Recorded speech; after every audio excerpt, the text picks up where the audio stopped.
สบายดีพ่อแม่พี่น้องคลิปนี้กามาขอแสดงความเสียใจนอต่อกับเหตุการณ์ตั้งแต่วันที่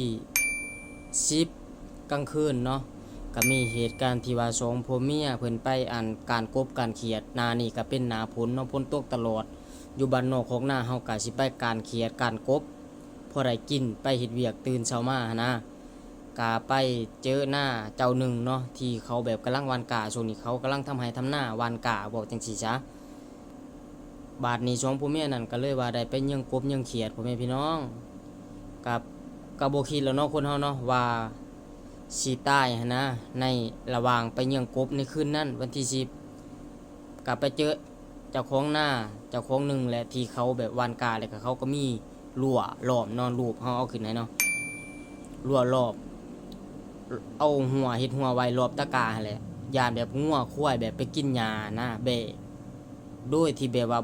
บ่คิดว่ามันต้องมีคนเด้เวลากลางคืนเขาต้องออกไปให้ไปหน้ายิงกบยิงเขียดเนาะอันอันนี้เจ้าของหน้าก็ถือว่าผิดเต็มๆเลยผิดเต็มๆเลยแหละถ้าเป็นกฎหมายไทยนี่ก็ถือว่าเจ้าของหน้านี่ถือคุกเลยไปอันนี้ว่าเป็นอันเจ้าของหน้าลาวแต่ก็บ่ฮู้ดอกว่าสิถือคุกหรือบ่เนาะเจ้าของหน้าลาวก็ได้ถ้าเส้นใหญ่ก็คือสิบ่ได้ถือดอกถ้าบ่มีเส้นก็คือสิเรียบร้อยคือกันเพราะว่า2ผัวเมียนั้นจบชีวิตมือไปเยี่ยงกบเยี่ยงเขียดครอบครัวทุกอย่างเนาะลำบากลำบนลิ้นรนคุณเฮาก็เป็นทหารเด้พ่อแม่พี่น้อง2ผัวเมียเนาะเขาก็เป็นทหารเนาะหูมเฮาก็ขึ้นให้เบิ่งเด้อน่าสงสารนี่เลยเนาะคลิปนี้ก็ขอแสดงความเสียใจกับครอบครัวผู้เสียชีวิตเด้อขออโหสิกรรมให้ทั้ง2คนเนาะไปสู่ภูมิที่ดีเด้อเจ้าของหน้าก็โหดเกินพ่อแม่พี่น้องอย่างน้อยก็สิมีแบบป้ายติดเนาะถ้าว่าเฮาแบบเฮ็ดบ่ให้งัวควายเขานะถ้าว่าเฮาไปบอกแล้วงัวควายเขาแบบเขาบ่ผูกแบบนี้นะ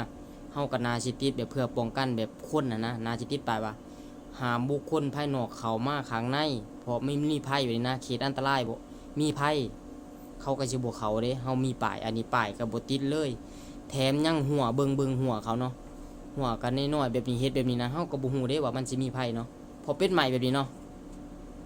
ไพ่ที่เขาเสียบมันก็บ่ได้ตัดอัตโนมัติเด้มันบ่ได้เฮ็ดแบบว่าช็อตปุ๊บจับปุ๊บแล้วก็ไพ่เขาก็สิตัดบ่แม่นเลยอันนี้แบบเขาเฮ็ดแบบให้ตายไปเลยคันเป็นงัวเป็นควายเข้าไปก็ถือว่าตายเลยนะเจ้าของนาเพิ่นเฮ็ดก็ถือว่าชุดบ่จักคำสิเว้าเลยเนาะมันผัดสิบ่ถึงงัวควายหั่นติงัวควายกลางคืนเขาก็สิเอาเขาหลอกเขาแรงถ้ากลางเว้นนี่เขาก็สิปล่อยเด้บางบ้านเขาก็ปล่อยแต่ทุกวันนี่ก็ส่วนน้อยแล้วไปงัวควายเขาสิปล่อยเขาก็ฮู้ว่าหน้านี้เป็นหน้าพ้นน่ะนะพ่อแม่พี่น้องเบิ่งเห็นรูปนี่แล้วเนาะก็เป็นตาสงสารเพิ่นอยู่สงสารเจ้าของทั้ง2คนเนาะที่มาจบชีวิตในอันจุดๆนั้นเนาะ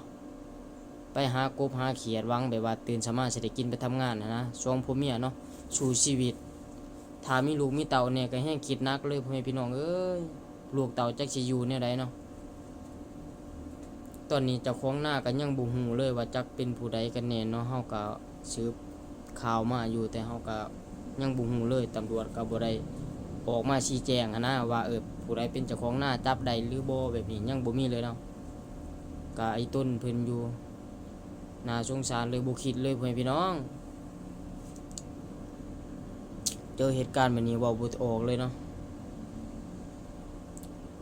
แต่ถ้าเป็นเมืองไทยนี่เจ้าของหน้าคือสิติดคุกแหละพ่อแม่พี่น้องไผก็บ่ผ่านอันนี้ซ้ำเนาะบ่มีแบบตัวตัดนะติดไปเองเฮ็ดไปเองใช้ไผแล้วก็ไปมัดใส่กับหัวเท่านั้นนี่แหละเนาะหน้าพ้นซ้ำเนาะบ่อยู่เลยแหละไผมันไปทั่วเบิดตามใหม่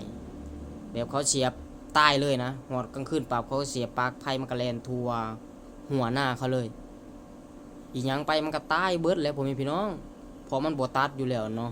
เฮาเสียบตรงสำหรับคลิปนี้ก็จบไว้เพียงเท่านี้เด้อพ่อแม่พี่น้องเจอกันใหม่ในคลิปหน้าเนาะเข้ามาเบิ่งแล้วก็อย่าลืมกดไลค์กดแชร์กดติดตามเนาะ